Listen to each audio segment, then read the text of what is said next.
Hello everyone, आप सभी आंगनबाड़ी सेविकाओं सहायिकाओं का इस नए वीडियो पर मैं फिर से स्वागत करता हूं। वीडियो की शुरुआत में आप लोगों से मैं रिक्वेस्ट करूंगा कि वीडियो को अधिक से अधिक लाइक कीजिएगा, क्योंकि खबर ही कुछ ऐसी है जिस पर बिहार की सभी सेविकाओं सहायिकाओं को गर्व होना चाहिए। और इस वीडियो को अपने व्हाट्सएप ग्रुप में भी शेयर कर दीजिए, चाहे आप बिहार के किसी भी जिले की सेविका या सहायिका है, क्योंकि इस वीडियो में आपको काफी अच्छी गौरवान्वित करने वाली खबर देखने को मिलेगी। आप सभी को अच्छी तरीके से मालूम है कि बिहार की सेविका भी उतना ही काम करती है जितना अन्य राज्य की सेविका करती है, सहायिका उतना ही काम करती है जितना अन्य राज्य की सहायिका करती है। चाहे वो पोषण ट्रैकर ऐप में लाभार्थी को रजिस्टर्ड करना हो, सही सही उनका जीएमडी करना हो, लाभार्थी को में से कुपोषण दूर करने के लिए उनको मेन्यू के अनुसार सरकार के निर्देशानुसार जो है वो सामग्री उपलब्ध कराना हो, टीएचआर बांटना हो या फिर पोषण मेन्यू के अनुसार बना के खिलाना हो, हमेशा वो आगे रहती है। वैक्सीनेशन में भी आगे रहती है और साफ सफाई और बहुत सारे कार्यक्रम के आयोजन जो आंगनबाड़ी केंद्रों पर किया जाता है। इसके लिए जो है बिहार की 7 सेविकाओं को, जी हाँ 6 जिले की 7 सेविकाओं को जो है गणतंत्र दिवस समारोह में नई दिल्ली में आमंत्रित किया गया है। जी हाँ, ये 7 सेविका अपने हस्बैंड के साथ जो है वहां पर जाएंगी और इसके संबंध में आईसीडीएस के डायरेक्टर कौशल किशोर जी का क्या कहना है, ये खबर हम आपको दिखाएंगे। मैं फिर उम्मीद करूंगा वीडियो को आप अधिक से अधिक लाइक कीजिएगा। इस वीडियो को, इस खबर को देखने के बाद आपको समझ में आएगा कि आखिर क्या कारण है कि सेविकाओं को वहां आमंत्रित किया गया है, अन्य सेविकाओं को क्यों आमंत्रित नहीं किया गया है। 2.5 लाख सेविका सहायिका में से मात्र 7 सेविकाओं को ही क्यों चुना गया है, तो कहीं ना कहीं ये गौरवान्वित करने वाली बात है। हालांकि सरकार और गौरवान्वित कर सकती थी अगर सरकार मानदेय बढ़ोतरी या फिर सेविकाओं की समस्या पर ध्यान देती। फिलहाल इस खबर को देखिए और देख करके सीखिए किस प्रकार अपने जिम्मेदारी को सही तरीके से निर्वहन करने पर आपको कहीं ना कहीं इनाम जरूर मिलता है। चलिए चलते हैं खबर की ओर। फाइनली बिहार से जितनी भी सेविका इस वीडियो को देख रही हैं उन लोगों से मेरा सबसे पहला रिक्वेस्ट ये है कि ये आप सभी के लिए एक तरह से प्रेरणा और गर्व की बात है।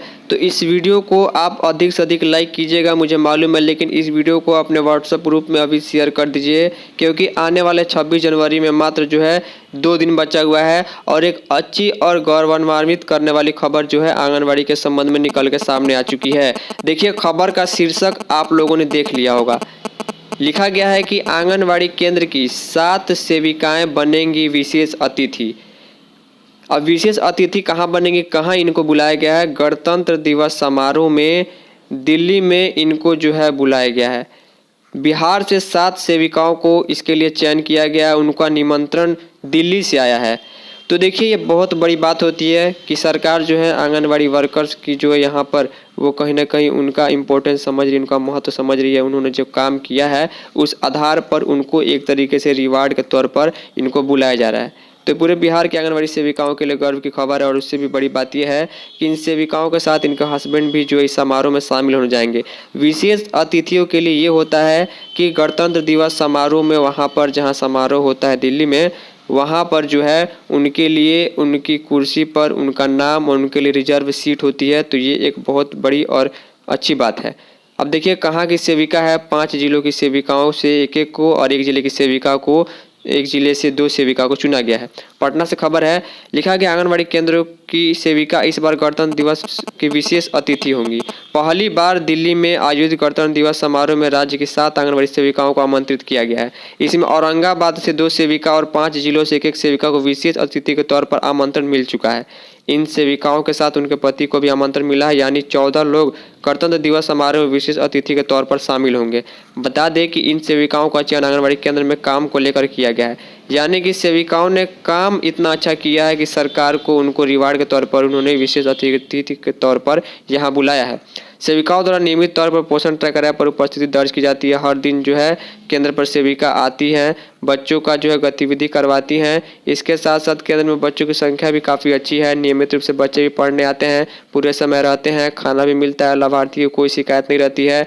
जाँच पड़ताल, वैक्सीनेशन, दवा सभी चीज़ें सही समय पर मिलती है। हर सप्ताह बच्चों का जीएमडी भी किया जाता है और इसका डेटा जो है विभाग को प्राप्त है, इसके हिसाब से इनको आमंत्रित किया गया है।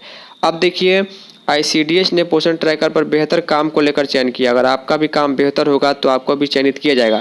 लेकिन मैं जानता हूं कि 1,10,000 सेविकाओं में से जो है वो कम से कम जो है 50,000 सेविका मिनिमम ऐसी होंगी जो सब काम अच्छे तरीके से करती है। तो 50,000 आंगनबाड़ी वर्कर्स को सिर्फ एक राज्य से बुलाना पॉसिबल नहीं है। उसमें से सबसे बेस्ट जो होता है, जो निरीक्षण में भी मिलता है, उनको बुलाया जाता है।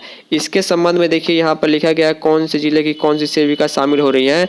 तो कुमारी अंजलि ये सीतामढ़ी जिले की सेविका, इनको निमंत्रण मिला है। इसके अलावा कुमारी रेखा सिन्हा औरंगाबाद से, बिंदु बाला बांका से, नीता कुमारी खगड़िया से, बेबी शैलजा अररिया से, अबाली मुर्मू जमुई से और अदिति गुप्ता औरंगाबाद से, कुल 7 सेविका और उनके हस्बैंड को आमंत्रण मिला है। इसके संबंध में ICDS के जो डायरेक्टर है कौशल किशोर जी क्या कहते हैं कि गणतंत्र दिवस पर पहली बार 7 जिलों की एक सेविकाओं को चयन किया गया है। ये सभी दिल्ली में आयोजित होने वाले गणतंत्र दिवस समारोह विशेष अतिथि के तौर पर आमंत्रित की गई है। इन सभी सेविकाओं के साथ उनके पति को भी आमंत्रण मिला है, जो गौरवान्वित करने वाली बात है। देखिए ये अच्छी बात है कि इसे आमंत्रण मिला है, लेकिन जो समस्या है अगर सरकार उस पर थोड़ा सा भी ध्यान दे देती तो वो बहुत अच्छा हो जाता, सोने पर सुहागा हो जाता। चाहे वो मानदेय के रिलेटेड हो, अस्थायी कर्मचारी के रिलेटेड हो, पेंशन ग्रेच्युटी के रिलेटेड हो या फिर कोई अन्य मुद्दा हो। हालांकि ये मिल रहा कुछ न कुछ दिन के बाद अन्य मांगों को भी पूरा किया जाएगा। तो इन सभी सेविकाओं को मेरी ओर से बधाई। फाइनली इस इन्फॉर्मेटिव वीडियो में इतना ही। धन्यवाद।